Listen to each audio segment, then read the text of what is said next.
अस्सलाम वालेकुम, welcome to cooking with Gunas YouTube. देखिए आज हम बना रहे हैं हरीसा, जिसके लिए हमें चाहिए गंदम। हमने साबुत गंदम लिया है, इसे हमने 5 घंटे पहले भिगो दिया है। उसके बाद चाहिए हमें जौ का दलिया लिया है हमने, वो भी हमने 1 घंटे पहले भिगो दिया। अगर आप साबुत लें तो आप इसमें भी 5 घंटे पहले भिगोइएगा। उसके बाद चाहिए हमें मसूर की दाल, ये हमने 1 पाव ली है, वो आधा किलो, ये 1 पाव ली हमने, इसे ये भी हमने 1 घंटे पहले भिगो दी। इसके बाद हमें चाहिए 1 किलो गोश्त, हमने मटन का गोश्त लिया, हमने इसको उबाल लिया। गर्म मसाले देखिए हमने इस तरीके से इसके तार बिखेर लिए, बिल्कुल बारीक बारीक। आपकी मर्जी हो तो आप कीमा डाल लीजिएगा। और इसकी यखनी निकाली हमने, छान ली इसको। इसके बाद हमें चाहिए 1 प्याली तेल और 1 पाव टमाटर लिए हमने, जो हमने इस तरीके से बारीक काट लिया। उसके बाद हमें चाहिए 1 मीडियम साइज़ का प्याज, जो हमने इस तरीके से बारीक काट लिए। आधी गड्डी पुदीना चाहिए, 10 हरी मिर्चें चाहिए, जो हमने बारीक पीस लिए इसमें। और हमने ये वाली मिर्चें ली थी 10, ये हमने बारीक पीस लिए। इसमें हमें चाहिए 1 खाने का चम्मच लहसुन और 1 खाने का चम्मच अदरक, जिसे हमने बारीक पीस लिया है। 1 खाने का चम्मच इसमें पिसा हुआ धनिया है और 1 खाने का चम्मच इसमें हल्दी है, क्योंकि ये पीला बनता है इसलिए हल्दी ज़्यादा डलेगी। उसके बाद हमें चाहिए नमक, 1 खाने का चम्मच, आप अपनी मर्जी के हिसाब से कम ज़्यादा कर लीजिएगा। चलिए हमारी डिश शुरू करते हैं। उससे पहले आप हमारा चैनल सब्सक्राइब करें। हमारा चैनल सब्सक्राइब करें और बेल आइकॉन ज़रूर दबाइएगा और नोटिफिकेशन में जाकर ऑल का ऑप्शन ज़रूर क्लिक कीजिएगा, ताकि हमारी सारी रेसिपी आपको सबसे पहले मिल सके। देखिए पतीला गर्म हो चुका है, अब इसमें डालेंगे हम सबसे पहले तेल, बिस्मिल्लाहिर्रहमानिर्रहीम, और इसके गर्म होने का इंतज़ार करेंगे। देखिए तेल गर्म हो चुका है, अब इसमें डालेंगे सबसे पहले प्याज, बिस्मिल्लाहिर्रहमानिर्रहीम, उसको लाइट गोल्डन करेंगे।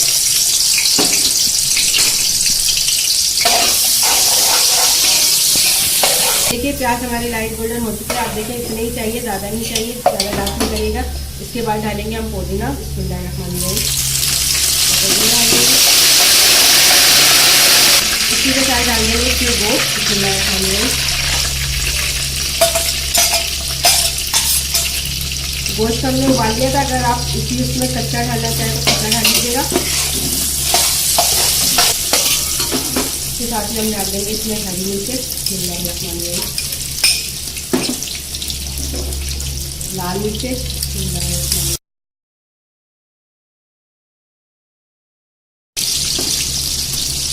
इसी के साथ डाल देंगे इसमें लहसुन अदरक, बिस्मिल्लाहिर्रहमानिर्रहीम, पिसा हुआ धनिया, बिस्मिल्लाहिर्रहमानिर्रहीम, हल्दी, बिस्मिल्लाहिर्रहमानिर्रहीम, और नमक, बिस्मिल्लाहिर्रहमानिर्रहीम। सारे मसाले हमने डाल दिए इसमें। ये साथ डाल देंगे इसमें टमाटर, बिस्मिल्लाहिर्रहमानिर्रहीम। सारे मसाले डाल दिए, अब इसका मसाला भूनेंगे जब तक टमाटर सॉफ्ट नहीं हो जाए। उसके बाद हम इसमें गर्म पानी डालेंगे। ये देखिए हरीसे का जो आपको मसाला बता रहे थे, ये भून चुका है, आप देख सकते हैं तेल ऊपर आ गया है। अब इसमें हम डालेंगे पानी। सबसे पहले डालेंगे हम यखनी, जो हमने यखनी जो छान के रखी थी वो डाल देंगे सबसे पहले, बिस्मिल्लाहिर्रहमानिर्रहीम। यखनी डाल दी इसमें सारी हमने, और इसी के साथ डाल देंगे हम पानी, बिस्मिल्लाहिर्रहमानिर्रहीम। और इसके उबाल आने का हमने कम से कम इसमें हम 3 किलो पानी डालेंगे, क्योंकि 1 किलो हमारा 1.25 किलो हमारा धान है, फिर वो पकेगा तो उसमें टाइम लगेगा, इसलिए हम इसको 3 किलो पानी डालेंगे। और इसके उबाल आने का इंतज़ार करेंगे, फिर आपको दिखाएंगे इसमें धान डालेंगे। देखिए हमने जो आपको हरीसा चढ़ा थे उसके पानी की उबाल आ गई है। अब इसमें डालेंगे हम गंदम, सारा गंदम डाल देंगे हमने जो भिगो के रखा था, बिस्मिल्लाहिर्रहमानिर्रहीम।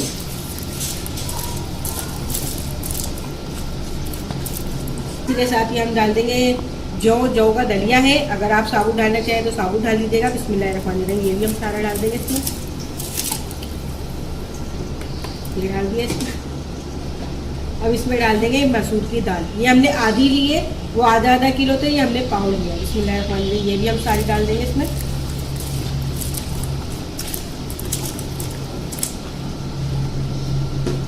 और इसको अच्छी तरह से हिला के इसका ढक्कन लगा देंगे और इसके उबाल आने का इंतज़ार करेंगे। जब इसकी उबाल आ जाएगी तो इसको हम आधे चूल्हे पे पकने के लिए रखेंगे, जब तक धान घुल नहीं जाता। इसको कम से कम 4-5 घंटे लगेंगे, क्योंकि इसमें हमने गंदम साबुत डाला है तो उसको घुलने में टाइम लगेगा।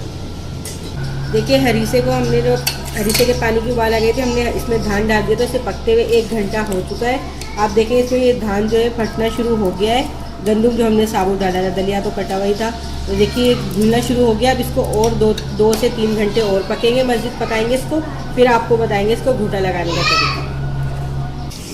देखिए हरीसे को पकते हुए कम से कम 2 से ढाई घंटे हो चुके हैं। देखिए हरीसा जो है वो गाढ़ा हो गया। देखिए इतना ही गाढ़ा होता है। अगर मजीद आपको गाढ़ा करना है या पतला करना है आप अपनी मर्जी के हिसाब से कर लीजिएगा। और देखिए इसमें जो तार थे गोश्त को बिल्कुल भी कर रहे हैं, हम आपको दिखाते हैं। ये देखिए इसमें बिल्कुल गोश्त के जो तार थे वो बिल्कुल बिखर चुके हैं और ये देखिए लेस भी बन चुका है। अब इसमें हम लगाएंगे तड़का। और ये ऐसा बिल्कुल मुलायम जैसे नहीं होता, जैसे शोला और हलीम होता है वैसा नहीं होता है, दानेदार होता है, क्योंकि उसमें हमने वो डाला था, गेहूँ हमने साबुत डाला था, इस वजह से ये ऐसा ही बनता है। अगर आपको और करना है हलीम की तरह तो आप और घोटा लगा लीजिएगा मजीद। अब इसमें हम तड़का लगाएंगे। उसके लिए हमने लिए ये ब्राउन प्याज, पुदीना और अदरक हमने लिए, ऐसे तीलियाँ काटी हमने बारीक बारीक। अब इसका तड़का लगाएंगे। तेल गरम करा हुआ है।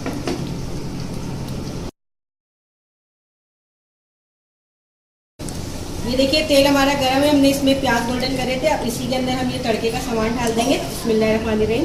इसमें हरी से हम तड़का लगाएंगे।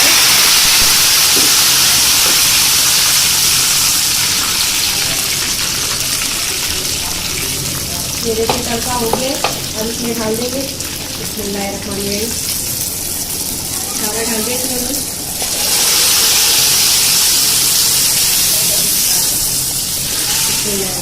ये देखिए सारा तड़का लगा दिया हमने इसको। अब इसको अच्छी तरह से हिला देंगे और इसको डिश आउट कर लेंगे। हरीसा जो है हमारा तैयार हो गया। देखिए आज हमने आपको हरीसा बनाना सिखाया है। वैसे तो हमने आपको हलीम भी बनाना सिखा दिया है और शोला भी बनाना सिखा दिया है। इसमें सिर्फ धान एक जैसा होता है, उसमें दालों में थोड़ा बहुत फ़र्क होता है। हलीम में जो है सिर्फ दालें वगैरह डलती है और छोले में जो है हमने पालक डाला था और इसमें जो हमने टमाटर डाले हैं हरीसा में। ये भी बहुत मज़े का बना है, वो दोनों भी बहुत मज़े के बने थे। आप दोनों वो भी ट्राई कीजिएगा, इसको भी ज़रूर ट्राई कीजिएगा। ये टेस्ट में थोड़ा सा डिफरेंट है लेकिन शिकल में बिल्कुल आपको वैसा ही लग रहा है क्योंकि इसमें टमाटर डले हैं और शोले में पालक डला था, तो उसका भी टेस्ट थोड़ा डिफरेंट था लेकिन शिकल ऐसी ही थी हलीम जैसी। तो आप इसको ज़रूर ट्राई कीजिएगा। सर्दी में बहुत मज़े के लगते हैं। अपने फैमिली मेम्बर फ्रेंड के साथ ज़रूर शेयर कीजिएगा और अगर आपको पसंद आए तो फीडबैक ज़रूर दीजिएगा और हमारा चैनल ज़रूर सब्सक्राइब कीजिए। अगले नेक्स्ट के लिए अल्लाह हाफिज़।